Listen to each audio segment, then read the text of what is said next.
இனிய நாமத்தில் உங்கள் யாவருக்கும் அன்பின் வாழ்த்துக்களை தெரிவித்துக் கொள்கிறேன். அருமையான தேவ பிள்ளைகளே, நியூ டே நியூ ஹோப், புதிய நாள் புதிய நம்பிக்கை தின தியானத்தின் மூலமாய் இந்த நாளில் கூட எங்களை சந்திப்பில் நான் மிகுந்த மகிழ்ச்சி அடைகிறேன். அல்லேலூயா, ஆமென். இன்றைக்கு கூட கர்த்தர் நமக்கு கொடுக்கிற வார்த்தை என்ன? 2 நாளாகும் புஸ்தகம் 14ஆம் அதிகாரம் 11வது வசனத்தை கூட நான் வாசிக்க கேட்போம். ஆசா தன் தேவனாகிய கர்த்தரை நோக்கி கூப்பிட்டு, கர்த்தாவே, பலமுள்ளவர்களுக்காகிலும் பலனற்றவனுக்காகிலும் உதவி செய்கிறது உமக்கு லேசான காரியம்.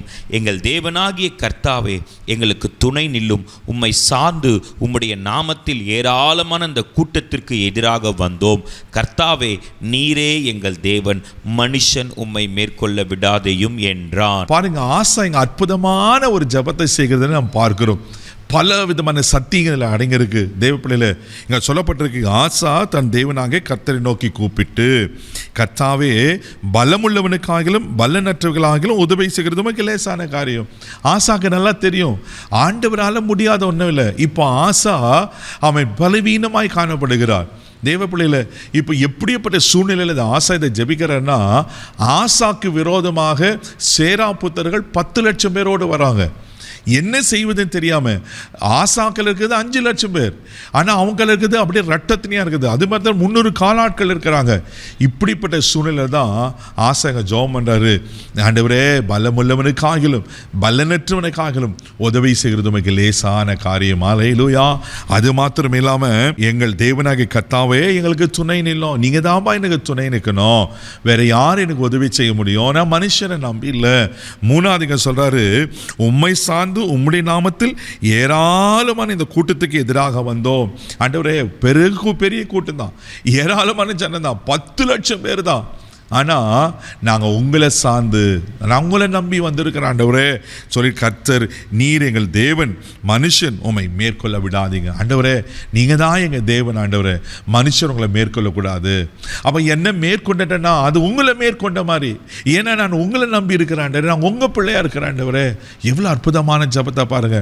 அதே அவன் 12ஆம் வசனத்தை கூட நான் வாசிக்க கேட்போம். அப்பொழுது கர்த்தர் அந்த எத்தியோப்பியரை ஆசாவுக்கும் யூதாவுக்கும் முன்பாக முறி அடித்ததினால் எத்தியோப்பியர் ஓடி போனார்கள். பாருங்க, இந்த ஜெபத்தை கேட்டு கர்த்தர் சும்மா இருப்பாரா? எவ்வளவு அற்புதமான முழுசுமா 100% ஆண்டவரே சார்ந்து ஜெபிக்கிறாரு. ஜெபித்தது என்ன பலன் தெரியுமா? தெய்வ பிள்ளையில, ஆமென், சேரா புத்திரர்களை கர்த்தர் முறியடித்தார். அல்லேலூயா, அல்லேலூயா. ஆசா ஜெபித்தது கர்த்தர் கேட்டு, ஆமென், அவர் என்ன பண்ணனாக்கா 10 லட்சம் பேர் வந்தவரை, அதிகமான டபுள் மடங்காக வந்தவங்களை முறியடித்தாரு. உங்களை கைவிட்டுவாரா? ஒரு நாள் உங்களை கைவிட மாட்டார். உங்களுக்கு எதிராக என்ன இருக்குது? எப்படியாப்பட்ட காரியங்கள் இருக்குது, எப்படியாப்பட்ட மனுஷர்கள் இருக்காங்க, எப்படியாப்பட்ட கடினமான சூழ்நிலை இருக்குது, எப்படியாப்பட்ட வியாதி இருக்குது, தெய்வ பிள்ளைகளை எப்படியாப்பட்ட பெரிய பிரச்சனைகளுக்கு எதிராக இருக்குது. இன்றைக்கி நான் தேவ மனுஷனாக சொல்கிறேன், இந்த ஒருவேளை இந்த வேலை நாட்களோட வாரத்து முதல் நாள், இந்த வாரத்தை நான் எப்படி கடக்க போகிறேன் கலங்கி பயந்து கொண்டு இருக்கலாம். பயப்படாதீங்க.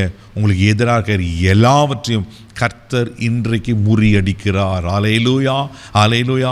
ஆனால் ஒன்று, ஆசா என்ன தெரியுமா செய்தார்? அது 2 நாளாகும் புஸ்தகம் 14ஆம் அதிகாரம் 2வது வசனம் கூட வாசிக்க கேட்போம்.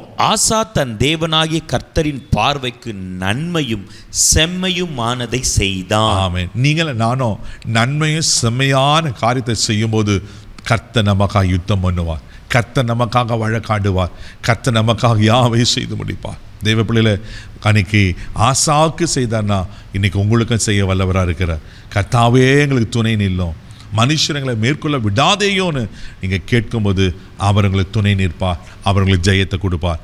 கண்களை மூடி நாம் ஜெபிக்கலாம். அன்பு தகப்பனே, உமக்கு நன்றி சொல்லி உமக்கு துதிக்கிறோம். பலமுள்ளவனுக்காகிலும் பலனற்றவனுக்காகிலும் உதவி செய்கிறது உமக்கு லேசான காரியம் ஆண்டவரே.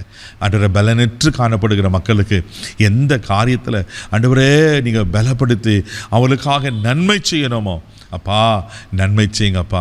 யார் எங்களுக்கு எதிராக இருக்காங்களோ, சூழ்நிலைகளா, பிரச்சனைகளா, ஆண்டவரே, போராட்டங்களா, வியாதியா, எது எதிராக இருந்தாலும் அப்பா மக்கு ஸ்தோத்திரம் ஆண்டவரே. இன்றைக்கு அதை முறியடிப்பீராக, அவர்களை முறியடிப்பீராக ஜெபிக்கிறோம். நீங்கள் ஜெயத்தை கொடுத்துட்டீங்க, இவர்களையும் நீ அப்படியே ஆசீர்வதிக்கிறதுக்காக நன்றி சொல்லுகிறோம். கிருபையில் கருத்தில் ஒப்பு கொடு. இந்த நாள் முழுதும் பாதுகாத்து ஒளி நடத்தும் இயேசுவின் மூலம் ஜெபம் கேளும் பிதாவே, ஆமென். அவர் உங்களுக்கு உதவி செய்வார். தைரியமாக போங்க. God bless you.